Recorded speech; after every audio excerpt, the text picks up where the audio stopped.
Sanskritam and computing. What is the link between these two topics? Just like any other topic of public discourse in India, here as well there are two highly polarized versions. One set of people very liberally interprets and extrapolates that Sanskritam can be used as a coding language for computer programming. Another set of people who absolutely don't know a single word or even an alphabet of Sanskritam but kind of ridicule its scientific heritage. Forget about these two highly polarized versions. They are of no use for anyone. So we tried to find out what is the actual truth about Sanskritam and its relationship with computing. We found some very interesting facts which we're going to present in this documentary. We are presenting the facts, but if you're interested to challenge it, be our guest, do your analysis, do your research, and let us know if we are right or wrong. Sanskritam, being one of the oldest languages in the whole world, has some incredible contributions like binary number system. The foundations of it is originated from Sanskritam. Next, Combinatorics, an incredibly powerful field of mathematics that deals with counting, which has applications in innumerable fields of science, is originated from Sanskritam.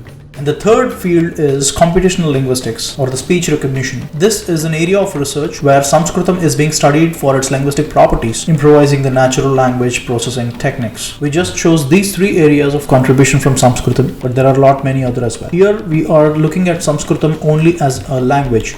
Here is a verse from Bhavani Ashtakam, and hear me out reciting it.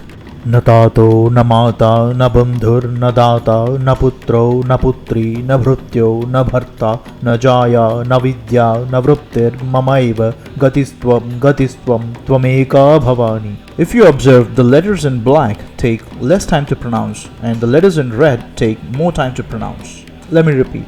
Na tato, na mata, na bandhur, na data. You see that there is a wave pattern in the way the syllables are arranged in this verse, thus creating a rhythmic or a rhyming effect. The art of creating a poem by arranging the letters in such a rhythmic way is called as Chandas Shastra. Chandas is one of the 6 Vedangas that we saw some time back. Chandas gives the tone and tenor of the Vedas the way they are recited. In addition to Sanskritam, Kannada and Telugu also has this Chandas Shastra blended into the language. As Chandas gives the pleasant rhythm to the Sanskritam poems, it is metaphorically compared with Chand, which is moon, and hence the name Chandas Shastra. I will explain why we are talking about Chandas Shastra, but before that, one very important thing. Just like in music, where every song that we listen is an arrangement of 7 different notes in different combinations. Same way, every Sanskritam poem is a huge combination of short syllables and long syllables, or in other words, Laghu and Guru. The rhyming and beauty of the Sanskritam poem lies in how beautifully we arrange these short syllables and long syllables.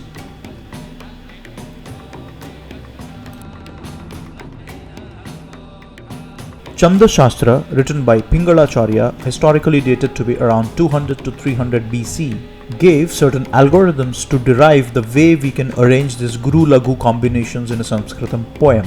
Here I refer to the book Chandas Shastra by Pingalacharya, a Sanskritam to English translation printed in 1874.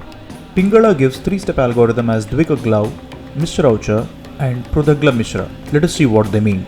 Step 1 says Dvikaglav. That means there are 2 syllables, Guru and Laghu, as you see, Dvikaglav.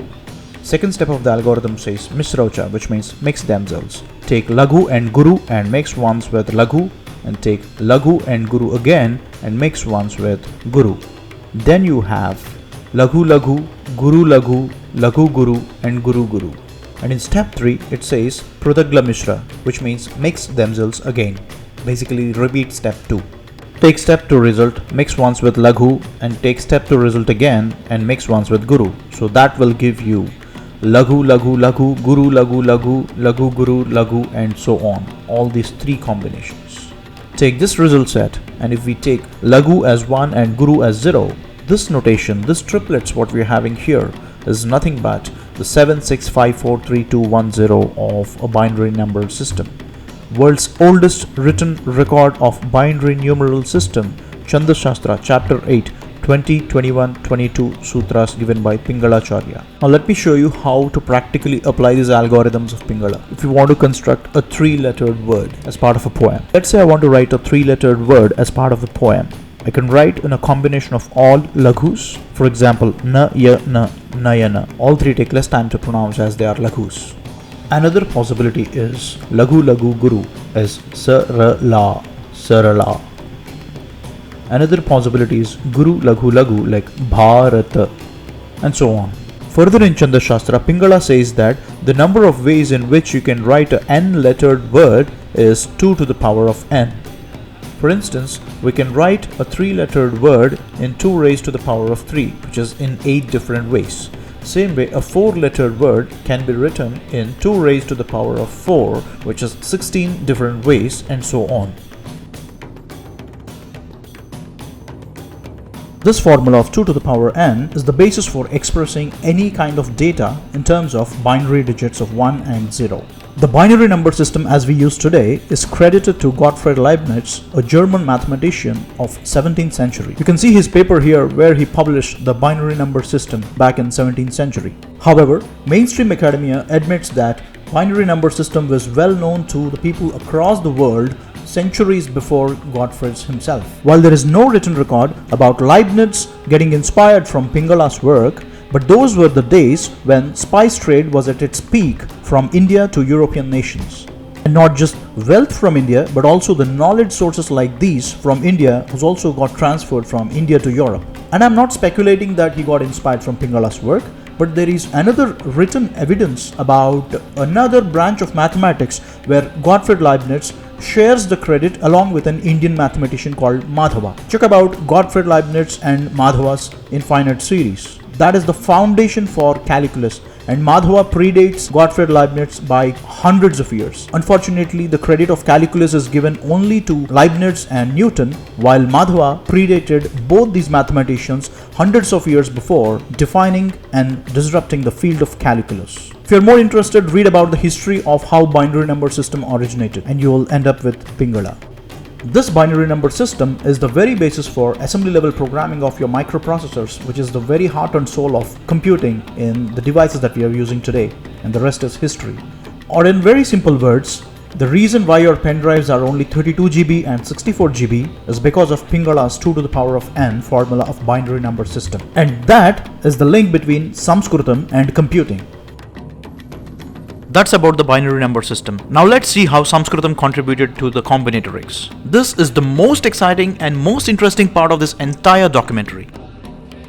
Combinatorics is a field of mathematics that deals with counting or decision making or arranging things in a particular way. You probably know this with a different name called as permutations and combinations in your high school, which is used in fields like statistical physics to study the atomic behavior, evolutionary biology to study the combination of chromosomes, or in machine learning to study the exhaustive number of possibilities of making a decision.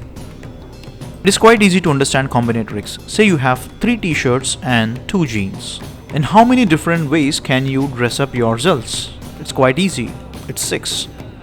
Let's take a more complex problem. Imagine a cricket field where you have 25 common fielding positions and only 9 fielders, counting out the wicketkeeper and the bowler. So you have 9 fielders in 25 positions. And then you have right-handed and left-handed batsmen and right-handed and left-handed bowlers and round the wicket. With all these combinations, how many exhaustive fielding setups can we have? Don't try to count. It's going to run into lakhs and crores. For these kind of complex problems, Combinatorics is used. Combinatorics is also used in DNA sequencing while studying human genetic variations. Like this, there are many other fields where Combinatorics plays a very crucial role. All this is to help you understand how important Combinatorics in different fields of science and technology. And now, let's see how it originated from Sanskritam.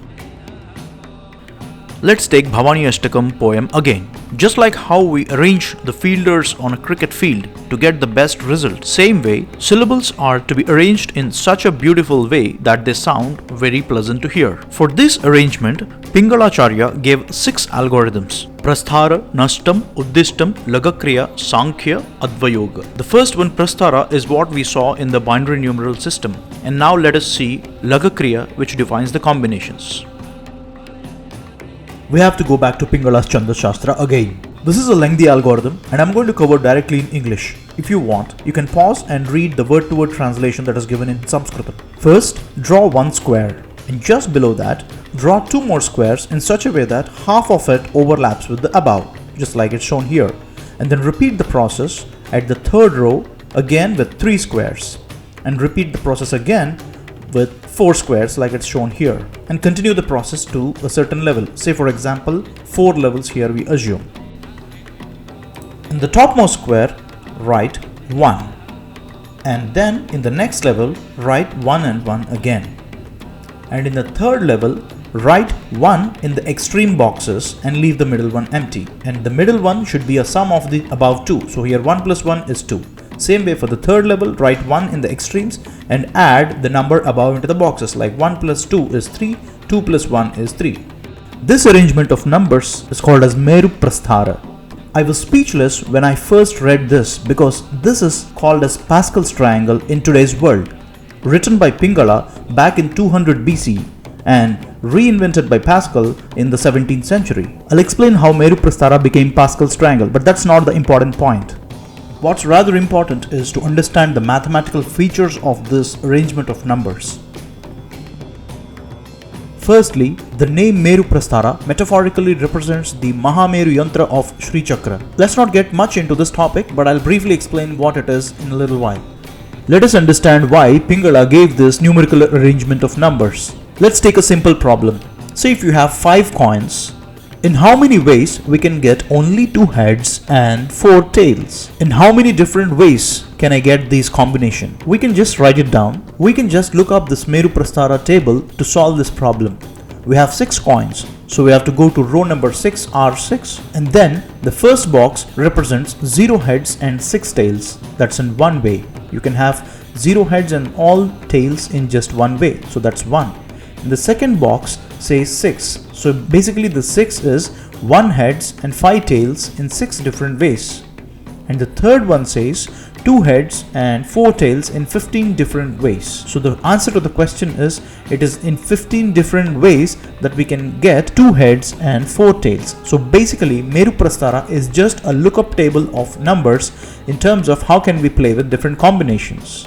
Now let's exactly replace the 6 coin problem with a 6-letter word. Imagine that you would like to compose a 6-letter word as part of a poem where you want only 2 gurus and 4 laghus. So you want a 6-letter word, just like the coin problem. Go to the 6th row, and then the third box is going to give you 2 gurus and 4 laghu combination, or vice versa. So that is in 15 different ways that you can write such kind of a word which has 2 gurus and 4 laghus. In the previous algorithm, 2 to the power of n gives you all the possibilities of writing a word.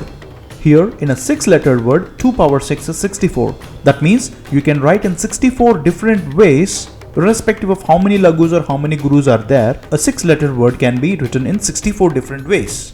But if you specifically want 2 laghus and 4 gurus or vice versa, then this table is to look up and understand how many ways you can write that expected combination of laghus and gurus. And that is the purpose of Meru Prastara. This is the worksheet of an unknown Sanskrit poet writing down the Meru Prastara, almost in the year 755. You see the combinations of guru, laghu, how they wrote to identify different words and their combinations. It was incredibly surprising for me to see this manuscript, which is 1300 years old. And this was way back in the year approximately 755 AD. This is 1000 years before Pascal, quote unquote, invented Pascal's triangle. Meru Prastara has a lot of applications in different areas of mathematics. Here is one example, the binomial theorem. Meru Prastara is nothing but the arrangement of the binomial coefficients. A plus b whole square is equal to a square plus 2ab plus b square. You see the coefficients can be directly read from the table. Same way for a plus b whole cube, and again a plus b to the power of 4. You can directly read the binomial coefficients from the Meru Prastara. Another very important mathematical feature of Meru Prastara is if you add up the diagonals, it gives out the Fibonacci series, which are in golden ratio. These series are called as Fibonacci series because an Italian mathematician, Fibonacci, in the 13th century wrote a book called Liber Abaci. This book is all about introducing Indian way of arithmetic operations to Europe. Thanks to Fibonacci, he really gave credit to Indians and he did not claim any of the work as his own. Fibonacci is the first one to introduce the Indian way of mathematics, or the Hindu numeral system what the whole world is using today. He is the first one to introduce that to Europe. I will do a separate documentary only focusing on Liber Bacchi. But for now, let's move on. Fibonacci series is very special because we see it directly visible in the nature. For example, a sunflower arranges all its seeds in a Fibonacci sequence so that it can accommodate maximum number of seeds in its womb. Same way, a cauliflower also follows a Fibonacci sequence. It's a huge topic. If you're interested, read about Fibonacci series. And now you know that Fibonacci series came from Meru Prastara. Like this, there are many mathematical patterns coming out of Meru Prastara. Even till today, mathematicians are discovering new patterns with respect to Meru Prastara or Pascal's triangle, which is more commonly called today. In Hinduism, the Sri Chakra Mahameru Yantra is revered as a symbol of universal motherhood and a source of energy. Sri Chakram is considered as the single source that disseminates different levels of energy. Metaphorically, Meru Prastara also disseminates different kinds of mathematical patterns. Maybe that's the reason the names are alike. Anyways, let's move on. Now let's see how Pingala's Meru Prastara became Pascal's triangle. He wrote it in 200 BCE.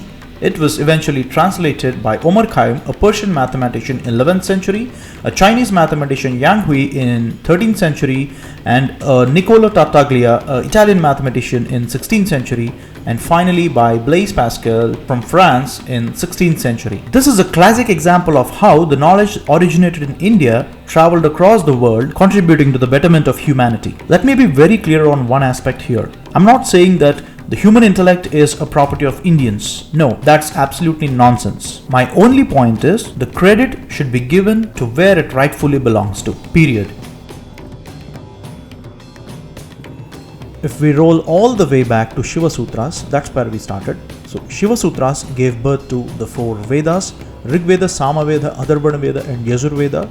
And these 4 Vedas are accompanied by 6 Vedangas: Siksha, Nirukta, Vyakarana, Kalpa, Jyotisha and Chamdas, written by Pingalacharya, in which he gave 6 combinatorial algorithms, of which we could cover only 2. And a couple of these were translated by different mathematicians across the globe, which gave rise to binary number system, algebra, combinatorics, infinite series and so on, and has applications in the fields of electronic computing, statistical physics, genetical analysis, machine learning and so on.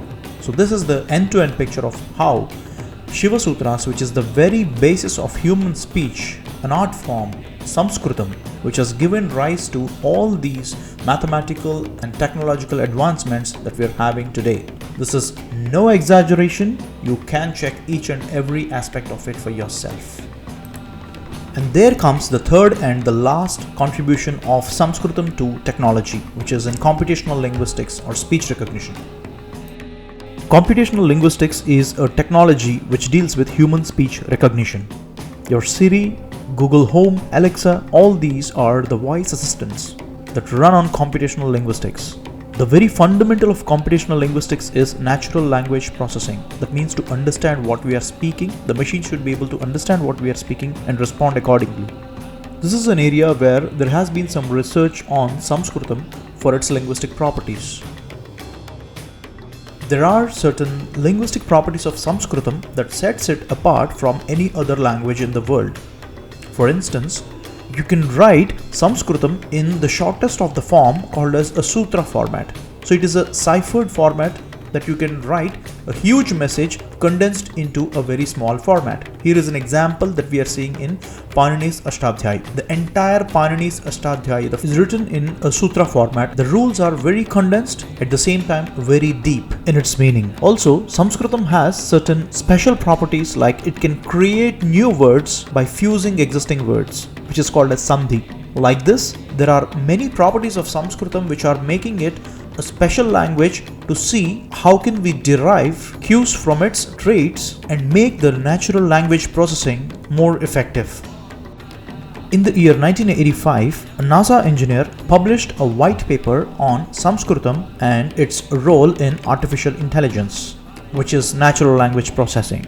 This is just an individual research but has no role of NASA directly involved as such, and probably this white paper is the root cause for all those baseless myths about NASA and Sanskritam. This white paper doesn't really hold any weight at this point in time. A more reliable source is in JNU, India. There is a department which is dedicated for computational linguistics of Sanskritam, and they have been doing quite some work. If you're interested, you can check the portal. Let us understand how human intelligence works. Your memories of the past plus your imagination about the future, these two will affect your decision in the present. This is a simple equation of how human intelligence works. Take a pause and think about yourself. Let me explain with a simple example. You want to decide whether you want to eat a chocolate or not. Your memory of the past tells you how a chocolate tastes like. It triggers a desire in you. Eventually, you will also imagine if you eat the chocolate, is that good for your diet or not? That's an imagination about the future. These two put together will finally help you take a decision whether you want to eat the chocolate at that point in time or not. And that decision of the present, good or bad, will become your memory and the loop continues. And this is what we call as human intelligence. So memory is very crucial for human intelligence, and that part of the brain which stores the long-term memory is called as hippocampus. Why I am saying this? There has been a research done on Sanskritam Pandits who have been memorizing and reciting Sanskritam slokams for years. Apparently, there has been a positive growth in their brain. Here is a research that was telecasted in Doordarshan in 2019. Take a look. Extraordinary memory power of the Sanskrit scholars. How can they memorize vast texts such as Vedas and Upanishads as they are and pass it on to the next generation? Now, latest researchers have unraveled this mystery and named the phenomenon as Sanskrit effect. Memorizing Vedic mantras enhances the brain regions associated with cognitive functions such as memory. Compare the two groups. Brain के कौन से structures हैं वो बदले हैं औरों के मुकाबले, और यहाँ हम देखते हैं कि जैसे हम लोगों ने सोचा था कि हिपोकैम्पस या मेमोरी का वो हिस्सा जो है वो थोड़ा बड़ा हुआ था. Group of highly specialized memorizers and reciters of Vedic Sanskrit and of associated texts. Is there structural plasticity in their brains that's probably related to that practice? And we showed that for sure. We showed very dramatic differences in brain structure. This is not a magic or something. We can easily break it down. Take a look at Shruti. This entire knowledge system is an oral tradition, which means the Sanskritam Pandits have to memorize tens of thousands of Sanskritam verses, read and recite them every day. Now, in which part of the world, in what kind of a knowledge system are people used to this kind of heavy reading, recitation and memory? There is no comparable education system which has huge amount of memory, reading and recitation like the Vedic education system. I'm not trying to undermine any other education system. I'm just trying to compare, saying that the intensity in memorizing and reciting is at its peak in Sanskritam, and hence the Sanskritam effect is there. This is what I understand logically. As the outcome of the research proved that there is a visible growth in the brain structure, especially in the hippocampus area, which is kind of reservoir for your long-term memory. Gayatri Mahamantram metaphorically resembles the same. This is what it reads. Om Bhurbhuvas Vahatatsat Viturvarenyam Bhargo Devasya Dhimahi Dhiyo Yonaha Prachodayat. What it means is, metaphorically, Dhiyo Yonaha Prachodayat. It means empower our intelligence, wisdom, ability to think and act. Metaphorically, Gayatri Mahamantram is representing the essence of Sanskritam itself. If one can try to understand and analyze Sanskritam as a language without any kind of a political or religious or linguistic biases, Sanskritam stands high above any other language. In this documentary, we just focused on Sanskritam as a language, but if we start looking into other areas of knowledge like Kalpa, it has geometrical principles, Jyotisha, it has trigonometry and calculus based foundations, and Shilpa Shastra has geometry and mensuration, and Chandas Shastra is something that we just saw in this video. We have already made a lot of videos on Sanskritam and its relevance in these areas in our channel Project SHIVOHAM. The bottom line is to understand the true history and heritage of India. Reviving Sanskritam is the most important step, period. And as always, thanks for watching.